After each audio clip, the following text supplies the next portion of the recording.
오늘 우리에게 주신 하나님의 말씀을 봉독합니다. 로마서 13장 11절부터 14절까지 말씀입니다. 또한 너희가 이 시기를 알거니와 자다가 깰 때가 벌써 되었으니 이는 이제 우리의 구원이 처음 믿을 때보다 가까웠습니다. 밤이 깊고 낮이 가까웠으니 그러므로 우리가 어둠의 일을 벗고 빛의 갑옷을 입자. 낮에와 같이 단정히 행하고 방탕하거나 술 취하지 말며 음란하거나 호색하지 말며 다투거나 시기하지 말고. 14절 함께 합독합니다. 오직 주 예수 그리스도로 옷 입고 정욕을 위하여 육신의 일을 도모하지 말라. 아멘. 하나님의 말씀입니다. 오늘도 하나님의 말씀에 은혜 받으시고 또 새 힘을 얻으시고 승리하시는 저와 여러분 되시기를 주의 이름으로 축원합니다. 아멘. 그리스도인의 옷 시리즈로 계속해서 말씀을 드립니다. 첫 번째로 나뭇잎 옷을 벗겨버리시고 가죽 옷을 입혀주신 하나님. 이 가죽 옷이라고 하는 것은 구원의 옷을 상징합니다. 이 요셉에게 채색 옷을 벗기시고 세마포 옷을 입히십니다. 또 지난주에는 그리스도로 옷을 입혀주시는 하나님. 이 모든 것이 이 구원에 대한 옷입니다. 그러니까 우리 기독교인들은 누구냐면 구원의 옷을 입은 하나님의 백성들입니다. 우리가 명절 때가 되면은 이번 추석 때도 아마도 한복을 입는 사람들이 간혹 있을 겁니다. 각 나라에서 명절 때가 되면 전통 의상을 입기도 합니다. 그래서 나는 이런 나라 사람입니다. 이것을 표시하잖아요. 그런 것처럼 그리스도인들은 구원의 옷을 입어야 할 줄로 믿습니다. 구원받은 하나님의 자녀들이 또한 입어야 될 옷이 있습니다. 그것은 뭐냐면 그리스도의 옷을 입었으니 그리스도인답게 살아가는 삶에서의 예수 믿는 사람답게 살아갈 수 있는 그런 옷을 입어야 한다는 것이죠. 그게 바로 오늘 로마서 13장의 말씀, 빛의 갑옷을 입자 하는 겁니다. 그러니까 이것은 생활의 옷입니다. 삶의 옷이 되는 거죠. 로마서 말씀은 1장부터 특별히 7장, 8장, 9장, 12장 구원에 대한 내용들이 많이 나옵니다. 그리고 이제 본격적으로 12장, 13장부터는 삶에 대한 내용들이 나오죠. 그래서 오늘 13장 말씀 보시면 로마서 13장 마지막 부분에 보면 빛의 갑옷을 입자 하는 것을 말씀합니다. 그런데 빛의 갑옷을 입자라고 하는 그런 말씀 전에 11절 말씀 보시면 또한 너희가 이 시기를 알거니와 자다가 깰 때가 되었으니, 깰 때가 있다는 거예요. 여기까지만 좀 읽도록 하겠습니다. 성경은 깨어 있으라라고 하는 말씀을 많이 합니다. 주님 오시는 날까지 깨어 있으라라고 하는 말씀을 전하고 있는데, 또 한편으로 깨어 있으라라고 하는 것은 뭐냐면 창조 때부터 종말 때까지 중요하지 않은 날이 없다는 겁니다. 창조 때부터 주님 다시 오시는 종말의 날까지 그리스도인들은, 구원의 옷을 입은 그리스도인들은 매일매일 깨어있는 그런 영적인 옷을 입어야 한다는 것을 말씀하고 있습니다. 왜냐하면 하나님 앞에는 소중하지 않은 날이 하나도 없기 때문에 그렇습니다. 그렇기 때문에 우리는 깨어있어야 된다. 예배를 드릴 때도 깨어있어야 되는 것이고, 가정에 있을 때도 깨어 있어야 되는 것이고, 학교에서 공부할 때도 마찬가지이고, 일터에 있을 때도 깨어 있어야 되는 것이고, 사람을 만나서 커피를 마실 때도 깨어 있어야 한다는 것입니다. 그래서 이 깨어 있으라라고 하는 것을 그 다음 절 로마서 13장 12절 말씀에 뭐라고 말씀하고 있냐면은 12절 말씀 다 같이 읽겠습니다. 시작. 밤이 깊고 낮이 가까웠으니 그러므로 우리가 어둠의 일을 벗고 빛의 갑옷을 입자. 아멘. 그게 뭐냐면 깨어 있으라라고 하는 것을 빛의 갑옷을 입자. 빛의 갑옷을 입어야 한다는 것입니다. 여러분, 갑옷은 언제 입어요? 전쟁할 때 입습니다. 싸울 때 입는 것이죠. 그러니까 깨어 있으라라고 하는 것, 영적으로 깨어 있으라 하는 것. 영적인 전투가 뭐냐면 어둠의 일이 있다는 겁니다. 어둠 가운데 있는 경우가 있는데 그 어둠의 일을 벗어버리라 하는 겁니다. 그래서 빛의 갑옷을 입으라. 이것은 뭐냐면은 깨끗하게 살아라 하는 거죠. 깨끗하지 못한 일들, 그것을 벗어버리라 하는 것을 말씀하고 있습니다. 자, 그렇다면은 여러분, 깨어있지 못한 어둠의 일이 무엇일까요? 13절 말씀 보시면 정확하게 나옵니다. 다 같이 읽어요. 시작. 낮에와 같이 단정히 행하고 방탕하거나 술 취하지 말며 음란하거나 호색하지 말며 다투거나 시기하지 말고. 여기 밤처럼 살지 말래요. 낮처럼 살아라. 낮에와 같이 단정히 행하라. 성자 어거스틴이 이 말씀을 듣고서 회심하게 되었죠. 그러니까 예수 믿는 사람들이 하지 말아야 될 것이 있다는 겁니다. 그러니까 예수 믿고 구원받은 하나님의 자녀들이 하지 말아야 될 것, 첫 번째로 방탕하는 것입니다. 방탕하지 말아라 하는 것. 이것은 절대로 하나님께서 원하시는 것이 아니라는 거죠. 자기 마음대로 사는 것, 본능대로 살아가는 것이죠. 세상은 자꾸만 본능대로 살아가라 그래요. 마음 가는 대로 살아가라고 그렇게 말하고 있습니다. 그게 아니라 본능대로 살아가는 것이 아니다. 영적인 갑옷을 입어라. 빛의 갑옷을 입으라 하는 겁니다. 괴로울 때 그 괴로움을 술로 이기지 말라는 겁니다. 음란하지 말래요. 1, 2부 때도 말씀을 드렸는데요, 여러분, 깨어있는 크리스찬들이 하지 말아야 될 것이 있어요. 그것이 뭐냐면 음담패설 같은 겁니다. 그러니까 한번 웃겨보려고 많고 많은 조크 가운데 한번 웃겨보기 위해서 음담패설을 하는 것 하지 말라는 겁니다. 여러분, 많은 조크 가운데 왜 음담패설을 해요? 요즘 그 유튜브의 그 폐악이 뭐예요? 알고리즘 아니겠어요? 그러니까 한번 클릭하면 계속해서 그것이 뜨잖아요. 뭐 막지도 못하잖아요. 뭐 음담패설 같은 거 욕하는 거 요즘 굉장히 많이 나오고 있습니다. 그냥 누르면은 계속해서 그것이 나오잖아요. 우리 예수 믿는 사람들은 우리 입술에서 음담패설을 끊어야 할 줄로 믿습니다. 호색하지 말래요. 호색하지 말아라. 성적인 겁니다. 아내만 사랑해야죠. 그러니까 남자들에게 이런 충동이 올 때, 여자들에게 이런 충동이 올 때 거기에다가 자기 몸을 던지지 말라는 것입니다. 거기에다가 자기의 힘, 에너지 이거 쏟지 말라는 거죠. 또 뭐라 그래요? 다투지 말아라. 시기하지 말래요. 이것을 14절 말씀 보실까요? 오늘의 본문 마지막 한마디로 이것을 정리하는 거예요. 14절 다시 한번 읽어요. 시작. 오직 주 예수 그리스도로 옷 입고 정욕을 위하여.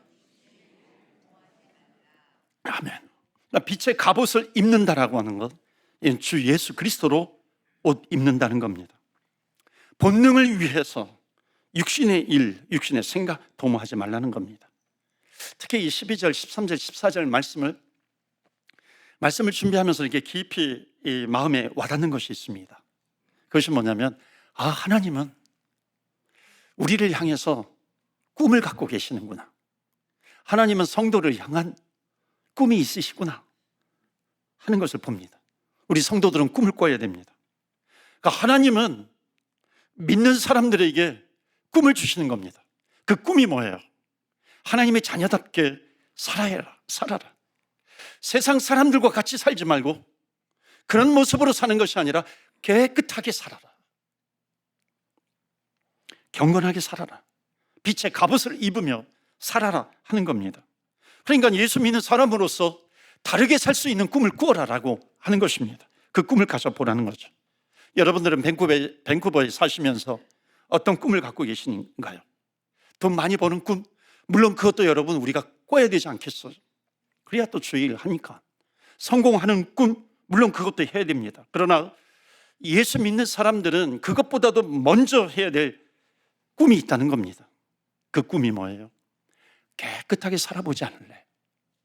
깨끗하게 살고 싶은 그런 꿈을 꾸는 겁니다. 이것이 바로 주님이 우리를 향하신 그런 꿈이라고 하는 겁니다. 그래서 오늘 첫 번째 주시는 메시지 다 같이 읽겠어요. 시작. 경건한 삶을 꿈꾸는 그리스도인이 되십시오. 아멘. 오늘과 같은 설교는 좀 도전적인 설교예요. 변화를 촉구하는 그런 설교이기도 합니다. 이것이 이렇게 좀 이게 막 튕겨 나올 때도 있어요. 이런 설교는 위로해 주는 설교, 마음을 터치해 주는 그런 설교에 우리는 은혜를 많이 받습니다. 그런데 여러분, 성숙한 그리스도인들은 이렇게 변화를 촉구하는 이런 말씀에도 은혜를 받을 줄로 믿습니다. 그게 성숙한 그리스도인입니다. 오늘 이 말씀이 튕겨나오지 않으면 좋겠어요. 제가 한국에서 대학원 때 대학원생들 역사를 전공하는 그 대학원생들과 함께 교수님하고 또 신학생들이니까 대학원생, 이게 교회에서는 또 교육전도사입니다. 나중에 공부하시는 목회자들도 있고, 그래서 그 전도사님들 또 목사님 학생들 같이 이제 종교개혁지를 순례할 때가 있었습니다. 그래서 이제 쥐리히에서 내려가지고 스위스 거기서 차를 렌트해가지고 이제 9명이서 이제 종교개혁지를 이렇게 탐방을 하고, 그 다음에 그 경로를 만들고 또 그 지역에 가서 역사적인 그런 부분들을 살피고 하는 그런 부분이었어요. 그래서 차를 가지고 렌트하면서 이렇게 쭉 유럽을 다니는데 웬만하면 좀 통과시켜 주는데 어느 한 곳에서는 비자가 나오지 않는 겁니다. 허락을 하지 않는 거예요. 그래서 제가 그때 젊은 혈기로 아니 왜 비자를 주지 않느냐, 비자를 다 주기로 되어 있는데 왜 주지 않느냐, 좀 이렇게 화를 냈어요. 근데 옆에 한 목사님이 점잖게 우리 기도하자, 손잡고 기도하자, 하나님 도와달라고 기도하자. 근데 조금 있다가 비자가 나온 겁니다. 아니 화를 낸 나는 뭔가, 나는 막 화를 내버렸어. 화를 낸 나는 뭔가, 바로 기도하고 누구는 바로 기도하고 누구는 바로 화를 내고, 저도 뭐 기도는 하려고 했어요. 저도 기도는 하려고 했는데 그러니까 화가 끝나고 좀 마음이 침착해지면 그때는 기도가 나오잖아요. 그런데 이분은 화를 내기 전에 기도하는 겁니다. 이분은 정말 고수구나, 경건에 있어서는. 여러분 따라서 해보시겠어요?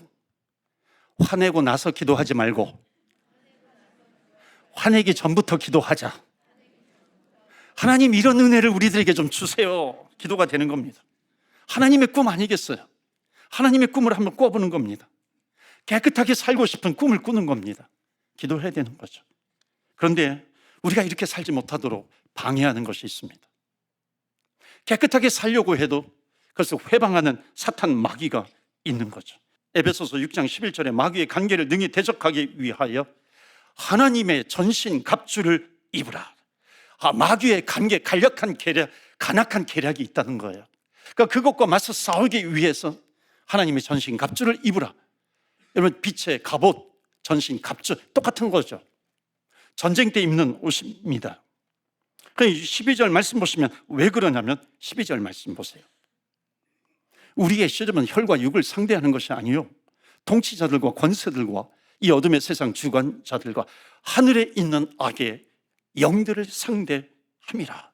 악한 영들을 상대하면서 싸워야 한다는 것입니다. 그러니까 예수 믿는 사람들은 악한 영들과 싸우는 거예요. 악한 사단들과 싸우게 되는 겁니다. 그러니까 우리가 이 영적인 갑옷, 빛의 갑옷, 하나님의 전신 갑주, 이것을 입는 이유는 뭐냐면 악한 영이 있어요.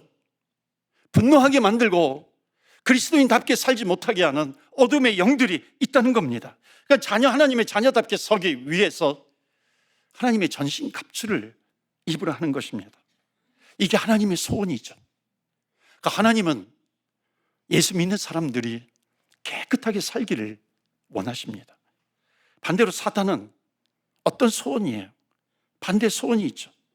그러니까 예수 믿는 사람들이 그리스도인답게 살지 못하게 하는 것, 이것이 사단의 계략이죠. 이것을 알아야 우리는 사단을 이길 수 있는 것입니다.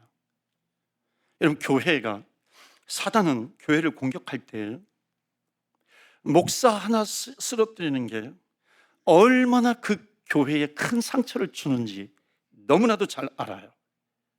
목사 하나 쓰러뜨리면 수십 명, 수백 명, 수천 명, 수만 명, 심지어 수십만 명이 상처를 받습니다. 여러분 저는 자신 있게 얘기합니다. 여러분 저를 위해서 정말로 엄청나게 기도 많이 해주시기를 바랍니다. 저를 위해서 기도해 주세요. 저는 기도 부탁 많이 합니다. 중보기도. 일부 예배 때 제가 말씀 전하고 나니까 그 중보기도 팀이 와가지고 어느 요일에 모이는 월요일인가 화요일인가 모이는 중보기도 팀이 목사님이 해서 기도 많이 해요. 2부 예배 끝나니까 또 목사님 위해서 기도합니다. 지금도 실시간 중보기도 하고 있습니다. 여러분, 이런 중보기도, 이런 것이 뭐예요? 사탄에게 넘어가지 말라, 쓰러지지 말라라고 하는 겁니다. 지지 말라라고 하는 것이죠. 매년 1년에 한 번씩 우리 목회자, 우리 교회 목회자, 교역자, 가족 수련회가 있습니다. 이번에도 항상 언제 가냐면 추수감사절 그날 당일날 출발해서 1박 2일로 이렇게 수련회를 갑니다. 이번에 자녀들까지 합해서 한 40여 명 수련회를 가죠. 여러분 정말 기도 많이 해주시길 바랍니다. 우리 자녀들 담당하는 우리 목사님들 위해서 기도 많이 해주시고요. 이번에 짧은 기간이지만 내년도 계획도 세우고 세미나도 하고 나눔도 하고 재충전도 합니다. 기도 많이 해주세요.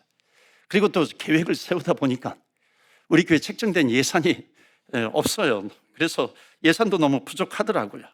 그래서 여러분 좀 보탬도 되시면 좋겠어요. 좀 도와주시고 좀 이렇게 영적인 재충전이 될 수 있도록 관심도 좀 가져주시고 그렇게 해주시면 좋겠어요. 그런데 가장 중요한 것이 뭐냐면 기도입니다. 기도로 도와주시는 겁니다. 사단의 목표는 뭐냐면 예수 믿지 않는 사람들이 계속해서 예수 믿지 못하게 하는 겁니다. 예수 믿었으면은 그리스도인답게 살지 못하게 하는 것이 마귀의, 사단의 간계예요. 간악한 계략입니다. 어떻게든지 예수 믿은 사람들을 추하게 만들어 버리는 거죠. 죄의 진흙탕 속에 자기를 던지게 만드는 겁니다. 진흙탕 싸움에 노출시켜 버리는 겁니다. 거기에 들어가게 하는 것이죠. 그런데 이것을 안다면 죄를 지으려고 할 때 이것을 알게 된다면 우리가 이것을 하지 않는 것은 단순히 내가 죄를 짓는 것이 아니라 마귀와의 싸움, 사단의 싸움에서 그것을 이기는 것입니다. 사탄을 이기는 것이죠. 또 하나 사탄이 무엇을 가지고 공격을 하냐면 참으로 감사하지 못하게 만듭니다. 어떻게 하든지 감사하지 못하게 만드는 거죠. 불평과 원망으로 살게 합니다. 그러니까 사단을 이기는 방법이 먼저 아세요? 불평과 원망을 하고 싶을 때에 그것을 그대로 그냥 표현하는 것이 아니라 그럴 때마다 감사할 것을 찾는 겁니다. 사단의 또 하나의 중요한 공격의 목표가 뭐냐면은 예수 믿는 사람들을 절대로 하나 되지 못하게 하는 겁니다. 어떻게 하든지요. 부부가 하나 되지 못하게 해요. 사역만 하면은 하나 되지 못하게 하는 겁니다. 그러니까 사단의 공격을 모르면 그 공동체 안에서 자기 주장만 하다가 그렇게 하면 사단이 갈라진 틈을 타고서 이게 비집고 오는데 그것을 보지 못해요. 그럼 자기 주장만 하고 끝나게 되는 겁니다. 그래서 여러분 우리는 정말 본질적인 것이 있어요. 복음적인 것. 전도와 선교, 영혼, 구원, 하나님의 나라, 주의 나라. 이것이 아니면은 양보할 수 있어야 돼요. 천국 가는 길 아니면 양보할 수 있어야 되는 거죠. 양보를 하게 되면 아브라함과 롯의 관계 속에서도 그대로 보여지잖아요. 양보하면 그 양보한 것 이상으로 하늘에서 내려주시는 블레싱이 있다는 겁니다. 그러니까 그리스도인의 옷을 입은 사람은 하늘의 블레싱을 받는 사람들, 그게 이 땅에서 어느 때 펼쳐져요. 때로는 주의를 하는데 칭찬받지 못해요. 하늘에 쌓아두는 하늘의 보상이 있다는 겁니다. 양보해요.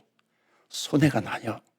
하늘에서 내려주시는 블레싱, 축복이 있다는 것을 말씀하고 있습니다. 여러분, 인생은 영적인 전쟁터입니다.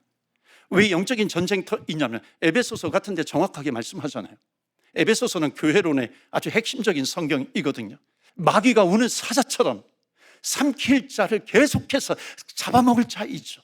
계속해서 찾고 다닌다는 겁니다. 그렇기 때문에 빛의 갑옷을 입어라.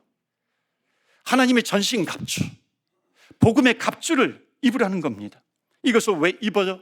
사단이 매일매일 계속해서 우는 사자처럼 예수 믿는 그리스도인들을 잡아먹으려고 하니까 그런 거죠. 그렇기 때문에 우리가 세상에 나갈 때 이것을 알고 나가는 것과 그렇지 않은 것은 너무나도 큰 차이가 있습니다. 세상에서 우리가 여러 가지 유혹을 받아요. 유혹이 문제가 되는 게 아니죠. 세상은 그런 구조, 시스템 속에서 그렇게 가고 있어요. 유혹이 있어요. 죄가 있어요. 문제가 있어요. 때로는 질병이 있어요. 고통과 고난이 있어요. 그런데 그것 자체가 중요한 게 아닙니다. 그러니까 이런 상황 속에서 나는 복을 받지 못했는가 보다, 이게 아니죠. 중요한 영적인 원리는 그것을 통해서 사탄이 그 갈라진 틈을 타고서 들어오는 거예요. 그렇기 때문에 그런 고통과 어려움, 힘든 것, 그 자체가 문제가 아니라 그것을 틈타서 들어오려고 하는 사단을 막는 거예요. 그러니까 사단의 관계에 있어요. 그것을 처단해 버리는 겁니다. 대표적인 인물이 누구냐면 욥이에요. 욥이라고 하는 사람은 하나님을 경외하는 자, 하나님께 칭찬받는 자였습니다. 그러니까 사단이 어느 날 하나님한테 가가지고 따지는 거죠. 아니, 하나님이 블레싱을 그렇게 주시니까 하나님을 찬양하고 찬미하는 것이지, 한번 그 재산을 다 뺏어 보세요. 아마 하나님을 욕할 겁니다. 저주할 거예요. 한번 그렇게 해보아라. 허락했죠. 단 생명만은 건드리지 말아라. 재산을 다 거두어 갑니다. 그때 욥의 고난이 뭐냐면은, 욥의 고백이 뭐냐면, 지금 이 세상에서는 지금 고난이 찾아왔어요. 여러분, 이게 고난, 욥이라고 하는, 욥기서라고 하는 책이 그 고난, 인간의 고난과 고통을 해석하는 데 있어서 아주 중요한 자리를 차지하고 있는 것이 욥기입니다. 자, 이 땅에서 욥은 왜 고난이 왔는지 해석이 안 돼요. 왜냐하면 하늘에서 그 영적으로 이런 원리들이 있었는데 고난이 찾아왔어요. 이 땅에서는 고통이 나에게 있는 겁니다. 욥이 이렇게 고백하죠. 주신 자도 하나님, 거두어 가시는 분도 하나님. 하나님 찬송을 받으시지어다. 하나님 찬송을 받으실 만한 분입니다. 고백합니다. 사단이 두 번째 또 그의 몸을 건드리면, 그의 건강을 건드리면 하나님을 욕할 겁니다. 하나님이 허락하죠. 단 생명만은 건드리지 말아라. 그러나 어려움과 고난과 고통이 찾아왔을 때, 그때 문제는 뭐냐면 욥이 아니라 욥의 아내였어요. 욥의 아내가 뭐라고 고백을 하냐면, 너무나도 고통이 심하니까 그냥 하나님을 욕하고 살아라. 하나님을 욕해라. 저주해라. 하나님을 떠나라. 그렇게 이야기를 한 겁니다. 여러분 보세요. 욥의 아내가 내뱉은 말은 개인적으로 그냥 내뱉은 거잖아요. 개인적으로 그냥 감정적으로 한번 내뱉은 말입니다. 자, 이게 세상에서의 원리죠. 그런데 이것을 영적인 구조에서 보면은 지금 욥이 하는 말, 그 고백하는 말은 누가 기대하는 거였어요? 사단이잖아요. 마귀가 기대했던 그런 말입니다. 이것을 우리 인생에 그대로 적용해 볼 수 있습니다. 우리가 어떤 어려움과 고통과 힘듦과 여러분 이런 일들을 당할 때에 욥의 아내와 같은 말을 하면은 누구를 기쁘게 하는 거예요? 마귀를 기쁘게 하는 거죠. 사단을 즐겁게 하는 거죠. 사단이 뭐라 그랬어요? 야, 쟤는 내 친구네, 쟤는 내 친구네, 쟤와 나는 한 통석이네, 내 편이네, 우리 편이네, 그렇게 얘기하지 않았겠어요? 근데 욥이 대답합니다. 여호와께서 복을 주셨으니, 여호와께서 복을 주셨으니 여호와께서 고난도 주시지 않겠느냐. 여호와께서 블레싱을 주셨는데 하나님께서 고통도 주시지 않겠느냐. 그때 성경에 정확하게 얘기합니다. 욥이 입술로 죄를 범죄치 아니하니라. 욥은 자기 입술로 죄를 범죄하지 아니한다는 겁니다. 철저하게 욥의 고백은 하나님의 살아계심이 있고 하나님이 내 인생을 주관해 가시고 하나님이 내 인생을 인도해 가신다라고 하는 겁니다. 성경은 이것을 보여주고 있죠. 그러니까 우리가 감사할 수 없을 때가 있어요. 많죠. 더 많죠. 고난과 불평과 원망할 수밖에 없을 때, 그것을 고지고대로 원망하고 불평하고 그것을 내뱉어 버리게 되면은 뭐예요? 사단이 들어올 수 있는 문을 활짝 열어놓는 것입니다. 그때 욥처럼 믿음으로 사단이 들어오지 못하도록 믿음으로 고백합니다. 주신 자도 하나님, 거두어 가신 자도 하나님. 하나님께서 블레싱, 복을 주셨으면 하나님께서 고난도 주시지 않겠는가. 여러분, 이런 믿음의 고백이에요. 이런 믿음의 고백이 있을 때 우리를 공격하는, 내 인생을 공격하는 어둠의 영이 있어요. 사단이 있어요. 그 사단이 우리 인생에서 떠나가게 될 줄로 믿습니다. 아멘. 우리 인생뿐만 아니죠. 우리의 가정도 마찬가지입니다. 이렇게 믿음으로 내뱉을 때에 우리 가정에 공격하고 들어오려고 하는 마귀를 쫓아내버리는 겁니다. 결박시켜 버리는 거죠. 그래서 오늘 두 번째 메시지 다 같이 읽겠습니다. 시작. 믿음으로 말하는 그리스도인이 되십시오. 아멘. 이게 빛의 갑옷을 입은 그리스도인들입니다. 그러면 어떻게 그런 삶을 살아갈 수 있어요? 에베소서에 너무나도 정확하게 나오죠. 에베소서 6장 17절 말씀 다 같이 읽어요. 시작. 구원의 투구와 성령의 검 곧 하나님의 말씀을 가지라. 하나님의 말씀을 가져야 된다는 거예요. 하나님의 말씀을 가지지 않으면 우리 입술이 칼이 되는 거예요. 입술의 언어가 말이 사람을 해치는 칼이 되는 거죠. 그렇기 때문에 말씀의 검을 가져라 하는 것을 말씀하고 있어요. 또 하나가 있어요. 말씀의 검을 가졌으면 18절 그 다음 절입니다. 정확하게 나오죠. 다 같이 읽어요. 시작. 모든 기도와 간구를 하되 항상 성령 안에서 기도하고. 됐어요. 여기까지. 말씀을 가졌어요. 말씀을 붙들고 하나님께 기도해라. 깨어 구하라.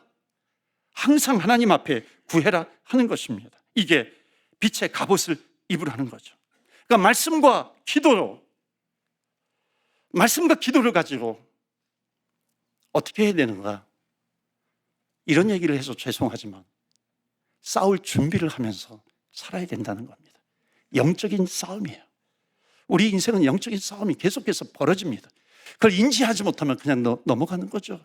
알고리즘 속에 계속해서 파묻혀 버리는 것처럼 그렇게 돼버리는 거죠. 그래서 이렇게 해야 돼요. 한번 따라서 해보시겠어요? 싸울 준비를 하지 말고 싸울 준비를 해라. 이게 무슨 뜻인가? 귀 있는 자는 들을지어다. 여러분, 이 땅에서 우리가 싸울 준비하는 것이 아니라 또 싸울 준비를 해야 돼요.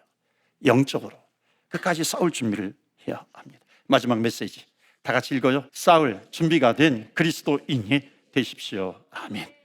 사단과 싸울 준비가 되어 있는 사람들, 사람과 싸우지 않습니다. 영적인 악한 영들과 싸울 준비가 되어 있는 사람들, 옆에 있는 이웃과 형제들과 싸우지 않습니다. 그런데 사단과 싸울 준비가 되어 있잖아요. 사람들과 싸우는 거죠. 부부가 갈등이 일어날 때 갈등을 통해서 사단이 우리 가정을 공격하는 것을 안다면은 아내와 다투지 않습니다. 여보 미안해. 그 한마디에 차단을 시켜버리는 겁니다. 들어오지 못하게 하는 거죠. 여러분, 그것을 보지 못하면 너가 잘했니? 내가 잘했니? 사람을 공격하게 됩니다. 여러분, 축구시합에서 제일 억울한 것이 뭔지 아세요? 엊그제도 한국의 K리그에서 자살골이 나왔던데, 자살골 아니겠어요? 자살골은 상대방 골대에다가 골링을 넣어야 되는데 왜 우리 골대에다가 골링을 넣어요? 자기 골대로 차서 넣는 겁니다. 우린 기도해야 돼요. 하나님, 영적인 자살골을 넣지 않게 해주세요. 이 땅의 교회들이 꼭 해야 될 기도입니다. 여러분, 영적인 자살골이 뭔지 아세요?